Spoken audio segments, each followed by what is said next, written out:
Should you summon for Ezerith and Ardea? In Watcher of Realms tomorrow, we are getting one of the greatest banners of all time. This special ancient summoning banner for Ezerith and Ardea is a top 5 ancient banner we have ever seen in this game. Ardea is a top 3 non-lord ancient exclusive, and Ezerith immediately will become one of the strongest lords in the game, and he is one of the top 3 AoE DPS in the entire game. For certain content, he is literally number 1. That all being said, as good as this banner sounds, it actually is not a no-brainer. And that is for one big reason, and that one big reason has 2 names, Valara and Ingrid. Valara and Ingrid had a banner over the anniversary, and it is possible they will rerun it soon, maybe as soon as Thanksgiving, more likely Christmas, New Year's. It is also possible when they rerun those units next, they split those 2 ladies up. But because the possibility of those 2 units returning on the same banner does exist, it is not that crazy, it kind of undermines all ancient banners up until then. So I'm going to break down in a lot of detail why this is a fantastic banner and why I think a lot of players should be summoning on it, but I'm also going to go through different hypotheticals, different roster situations, progression situations that may inform some players to actually skip this really, really good banner. It comes down to a lot of things. Frankly, it is going to be a really tough call. This banner is exceptional. I think it has an argument to be a top 3 banner of all time. Valara is out there. Ingrid is out there. And those 2 are the 2 best heroes in the entire game. So for that reason, we have a lot to discuss. Let's get into it. Fastidious. Fastidious. First things first, there are 2 things I want to discuss with Ezerith. 1, he is an absolute god, an absolute freak, the singular best hero in the game for Matrix 1. Now, Matrix 1 is absolutely god-awful content. It is unplayable. It is literally unbeatable. It technically cannot be beaten in its current state. You cannot get damage fast enough. You cannot earn fragments fast enough. However, if you want to prioritize the new hardest content in the game, the new big challenge, he is the best unit. Do not let other people tell you Valara is better. At the very best, Valara is equal to him. In perfect situations, he is still better. And remember, he is a lord, and the lord of the strongest faction in the game for that side of the fight, for the magic DPS fight. So when you take all of that into account, he is the god of Zerbis, right? He is the god of Matrix 1. In general, he is one of the absolute best AoE units in the game. It really comes down to Valara, Ingrid, and then Ezerith. For certain content, different units will shine. It also is dependent upon awakenings, but one very cool thing with Ezerith is he is fantastic already at A0. That being said, he also has very, very good awakenings, so the Krakens will rejoice because he's very good at A3, he's very good at A5, and everything in between. If you want to know all about his kit, if you want to know all about how to actually use him, because technically it takes a lot of, not tricky, but specific timings, you'll get used to it quickly, definitely watch this video right above me that I posted about half an hour ago. I'm very proud of that video. I put up the highest score of all time in Bulwark. Granted, it's on the test server, but still, a lot of those Krakens have better gear than I have on the test server, as insane as that is, though I've been grinding nonstop to get my gear to be, you know, top quality. The re-rolling, the recasting, the refining, it just takes so much time still. So shout out to those Krakens, those super endgame players. They are incredible. So definitely check out that video. If you want to know exactly how his kit works, because it is a very confusing kit, you can get a full breakdown here. But TLDR, what a god. He is worth the hype. He is already, upon entrance, going to be one of the strongest units in the game and one of the strongest lords. The second thing I want to talk about with Ezerith is just, I want to call out Moonton. You created this character who honestly is designed very well. Is it power creep? Sure, but I don't think it's too much. I think he's fantastic. I think he looks fantastic. I think he's unique, and I love him. So what is my complaint? Well, if you look right here, above where it says review, you'll see there is no preview button. And same situation with Ardea. I'm getting sick and tired of some of the best units in the game not getting a cinematic. I know not every unit needs to get a cinematic. I'm assuming it takes up a lot of server space, and I'm assuming it's expensive to put together. But I'm telling you, Moonton, you would make more money if you gave this absolute freak, this giant, give him a cinematic. And it's not too late. Yovar got his cinematic several months after the character was added to the game, after he made an entrance as the new legendary Lord hero at that time. It was a few months later that he got his cinematic. Do not mess this up. Please give Ezerith a cinematic. And I think I speak for the majority of players when I say, if the unit's really good, if the unit's really cool, like in Ardea, give them a cinematic. I think it elevates Watcher of Realms to a game that is above a lot of the other games in the genre, many of the other games in the genre. And I think that's why so many of it's part of the reason, at least, why so many of us have stuck with the game for so long and we continue to love it. If you agree, let me know below. If you disagree, let me know below. So who no-brainer should summon on this banner? If you're a spender and you can just get more ancient summons, of course go for Ezerith. He is power creep. He is good. He is phenomenal. He's going to fit in a lot of places. Amazing stuff. I will also say, if you already have A3 Ingrid and a Valara, for sure go for him. If you only have A0 Valara, we'll get more specific on that later. There's an argument you don't go too hard on this banner, but there is no way they're going to run a Valara banner in the next week or two.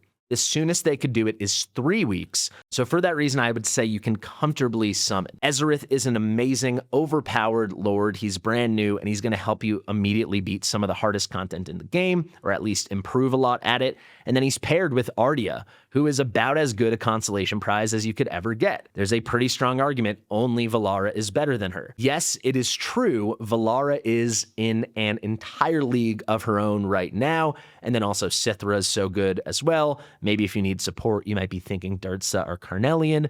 But for DPS, Ardea is at worst a top 3 ancient exclusive, but it all comes with the big caveat, even in the case of Sithra, where Valara is just so in a league of her own for so much content, particularly in PvP, but frankly, just everywhere. But my big point is this is such a good banner. So if you have a ton saved or you spend a lot or both, just go for it, at least to some extent. Hit a Lord Pity and see. I know that's not the majority of players, though a lot probably have many summons saved, but I think for most players, it's kind of a one or the other. They go in on this banner or they keep waiting for the next big thing. So I think it's a no-brainer if you're a big spender, a big saver, if you're in a good position, and certainly, this is an extra thing, but certainly if you already have Valara and A3 Ingrid, I think you go for this banner. Even if you don't have them, but you're a big spender, big saver, I think you still go for it at least a little. The other side of that coin, though, and this is what probably a lot of people clicked on this video wanting to know, and I'm going to tell it to you in one sentence. If you do not have Ingrid, you do not summon on this banner. I will say, if you're a spender, that advice kind of goes out the window. If you're a big spender, I should say, because ancients are so expensive, you can do whatever you want. But even normal spenders, if you don't have Ingrid, you wait for Ingrid. That's the way the game is right now. Ingrid is the singular best hero in the game. Some people are going to argue that it's Valara. No, Ingrid is so good, so special, can hold her own in any content, and she is the lord of the Watchers, and the Watchers are so important for so much content. We are still at a point in this game, as good as Ezerith is, he's going to join that class either right above, right below. It all depends. We'll see how the whole PvP stuff shakes out, but he is going to be in that tier with Valderon and Nastia and Praetus, somewhere right around there. Maybe you can throw in Yovar. He's going to be upper echelon ancient exclusive lord, but he is not Ingrid. At this point in the game, no one is Ingrid. You know, I really think she is such a one of one. I think she's by a pretty significant margin the best lord in the game right now. I will say with Ingrid, the other thing that makes it tricky and that makes banners easy to skip is she doesn't need A0. Like, yeah, she'll help you right away, but she needs A3. She is a different beast at A3. It's the most important awakening in the game. And I really, maybe A1 Diao Chan actually, but definitely the most important Lord awakening in the game. So I hope you've heeded my advice. I hope you listen to me and other people. Save all of your polished soulstones if you're lucky enough to get them for Ingrid, because you're going to not just want her, you're going to want her at A3. So for that reason, if you don't have her there yet, I just don't think you can do it. If you do have an A1 or A2 Ingrid, something like that, then yeah, you could go for a banner like this and just hold out for when your polished soulstone is going to drop. I'd be shocked if we don't get a polished soulstone in the next 5 months, either from pity hitting. We just have seen for a bunch of people unpolished soulstone pities hitting, so I think polished soulstone pity will come soon. Or maybe it's going to be, if I was them, I'd give us a free one for the anniversary. If I was them, I'd give us a free one for Christmas, New Year's. You know, they didn't give us anything for the anniversary. If I was them, I'd go big or go home, do the polished, not the unpolished. But maybe that's just crazy optimism. But basically, if you don't have her, for sure, I just think you have to skip. I think unless you're an enormous spender, I mean, what other choice do you have?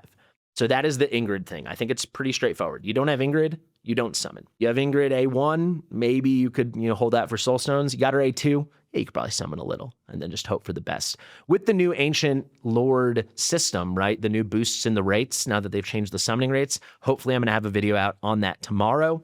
It is a lot easier to hit. I did all the math earlier today, and the chance to get Ezerith now as a singular rate up Legendary Lord and an Ancient exclusive Legendary Lord, a powerful Legendary Lord as they're calling them now, the chance with the new system is a 55% chance. So if you hit Legendary Lord rate, once you hit that bucket, or you go to Legendary Lord pity, including all the Legendary Lords and Unnamables, you will have a 55% chance that you will get Ezerith. Yes, that is still basically a coin flip, but it's a coin flip, though. That's pretty good, right? 50-50 is pretty good. It's better than a lot of things in this game. Now, the final thing we have to discuss is going to be Valara. Valara has an argument to be just as important as Ingrid. In certain places, she's the most important unit for content, right? Valara has broken GVG. Valara has broken Arena. Valara dominates PvE. Yes, typically she needs a bit more around her, but she's Valara. She's queen of the game right now, and with good reason. However, Valara is not a Legendary Lord, so she has no pity ever. Right? Nothing is guaranteed with Valara. It's very likely when you do the 40x, 80x, 160x, if you keep going and going and going on your ancient rate ups, that you'll hit the Legendary Lord on rate up, not the non-Lord unit, which on a Valara banner would be Valara. There is no non-Lord pity. So there's like good and bad to that. It's like, do you want to keep holding out and waiting when even if you save hundreds of ancients, she won't be guaranteed? Or do you want to be sure to keep holding out and waiting because when she comes around, you're going to need as many as possible since she's not guaranteed? So like, is her not being guaranteed a reason not to save and just say F it? Or is it a reason to say, I need to save as much as possible? I have no choice. It kind of comes down to you. What I would tell people in that situation, if you don't have Valara, but you do have Ingrid and you really want Ezerith, I would say if you're at least halfway to Lord Pity, then I would go for it, assuming you can get to Lord Pity. If you can't get to Lord Pity, I think it's just a total gamble and a waste, which you're willing to do, but just know you're gambling. But like, let's say currently you're at 100 Ancients summoned since your last Legendary Lord or Unnamable from Ancient Summoning. In that case, would I advise you, if you had it, to pull 85 to 95 more summons, hit the Lord rate, and see if you hit that 55% on Ezerith? I think I would. Because in my opinion, it's really likely we're not going to get an Ingrid Valara banner, whether they're together or separate, for like another 6 weeks. I think that would be the earliest. And in that time, you could save a decent chunk. Especially if you're a light spender, you could get up to a decent amount. However, if you are fresh off a Legendary Lord Pity, I think it'd be a waste. I mean, if you want to gamble, please gamble. We are playing a gacha game after all. But I'm assuming you don't want to full out gamble. That's why you're asking for my advice or seeking out my advice, looking for my advice. And in that case, I think it's a crazy gamble. If you're fresh off a pity, that you're going to just like willy-nilly pull a bunch and just hope for the best, all the while you're wasting opportunities to hit Valara on another banner, right? So if you're close to pity, I say go for it, assuming you have Ingrid. And if you're not, I'd say skip. I know this is weird advice because I'm telling you how good he is, and he is that good, but at the end of the day, he's an AoE unit. Currently, there isn't that much important AoE content in the game. It's more than you think, but it's not as much as some others might think. All the boss content besides Matrix basically is going to be single target, so he's just useless there. He's the Lord of the Cultists, which is becoming a stronger and stronger faction, but it's strictly an AoE faction, so in any non-AoE content, it's just not going to be relevant. Where is he going to shine? Obviously, Matrix 1, he was literally built for that. He is going to be completely phenomenal for progression in Gear Aid 1, but already we have a lot of ways to beat Gear Aid 1, even all the way up through stage 24 without him. If you're progressing and you get him now, he'll be a cheat code and you'll progress a lot faster, but Gear Aid 1's probably the least important Gear Aid at this point because you can farm such good forge materials from the other two Gear Aids and then craft your Wicked Vengeance and your Astral Guardian and all that great stuff. So I just think that's not a reason. And then if we think PvP, I think he has a ton of potential in AoE Arena, but I'm worried about how he will perform on defense. He also has a ton of potential on GVG, but that's also to be seen. So if that's where your focus is, I would say if you want to be as conservative and smart as possible, wait till Monday till we get some early returns on how he's performing in PvP content. So is he amazing? Yes. Will he reshape certain things in the game? I think so. But is he going to instantly enter and just dominate so many aspects of the game like an Ingrid or a Valara? The answer is no. That being said, they're pushing AoE content. Matrix 1 might be the start of new stuff. We know a Gear Dungeon 3 is in the works. We know they have always a lot of things cooking. So if AoE becomes more and more relevant, he is going to be the best lord of an AoE faction. You know, there's an argument that the best AoE lord will be Ingrid, but like I said, she needs a 3. Her actual faction is not such a good AoE faction, while he is the lord of the best AoE faction, or I guess you could say Cultus and Esotericist. It all depends. But he has a ton of potential moving forward. It's possible once we feel him out better in PvP and stuff like that, that he might start getting ranked as like the 2nd or 3rd best legendary lord in the game. It's also possible once we see him settle in that he'll come in at like number 5 or 6. So his floor is very high, but his ceiling is not number 1, and certainly not now, and it's very TBD. So all in all, Ezerith is completely awesome, but not everyone I think, has the privilege to go for him if they want to min-max. If you don't want to min-max, who the frick cares? You can have so much fun in this game without Ingrid and Valara. If you think this giant bug demon lord behemoth monster guy looks sick, fricking go for him and you'll be happy. Spamming his ult is one of the more fun things to do in the game. You have to pay attention, but at only 50 cost, and it is only 50 cost. It starts at 500 and it goes down another 450. You can spam back and forth between Destroyer mode and Devourer mode like it's nothing, and you will just be shocked what this guy can do. So I love this guy. I'm going to go for him. How deep do I go for him? Actually, maybe this is where we'll end it. I'm in a particularly interesting situation. I have an A5 Ingrid, so I couldn't care less about her. If her banner comes around, I do have a few soul stones in her, so it wouldn't be bad to reset and get some of these back. So I probably would pull on that banner, but obviously I have the privilege of her not being a top priority. However, I am a pretty endgame player, and my Valara is only a 0. I'm super lucky to have her, but she's only a 0. So if her banner came around, I really would like to rip a bunch of summons to at least get a 1 and maybe have the pipe dream of getting A3 or close to A3. So I will be very TBD tomorrow. Without a doubt, I have a lot of ancients saved. I'm at like 220, which is pretty good. And my pity is pretty dang high right now. So I know I can hit at least 1 lord. So I'll go for that 55% chance and hope I get Ezerith. Will I keep going? It depends. If you have any more specific questions, please ask me below. This is a video I've been like thinking about for days now because I think it's a very like nuanced topic because Ezerith is so good, but we do have those 2 ladies looming above everything with Valara and Ingrid, and it really covers any advice I can give anyone when it comes to ancient banners, special ancient summoning. The other thing is we really never know exactly how good these units will be for PvP until they're out on the global server. And, you know, dozens of the top players in the game have them at different awakenings, and we see the GVG defenses that come up, and we see the arena applications that emerge. So until then, I can only say he has so much potential, but we don't exactly know.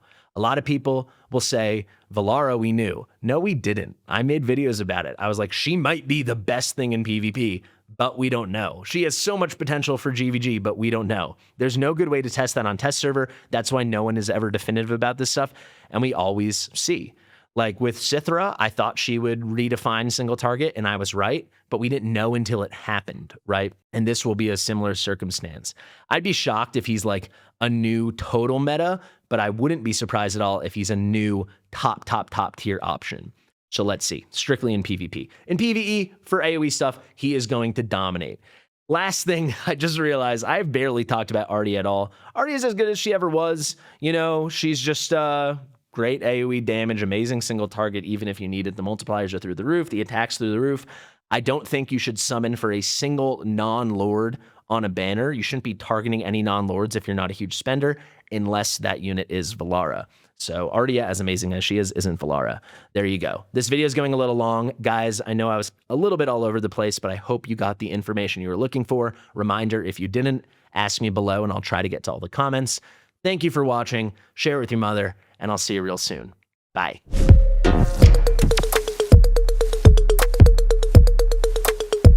Fastidious.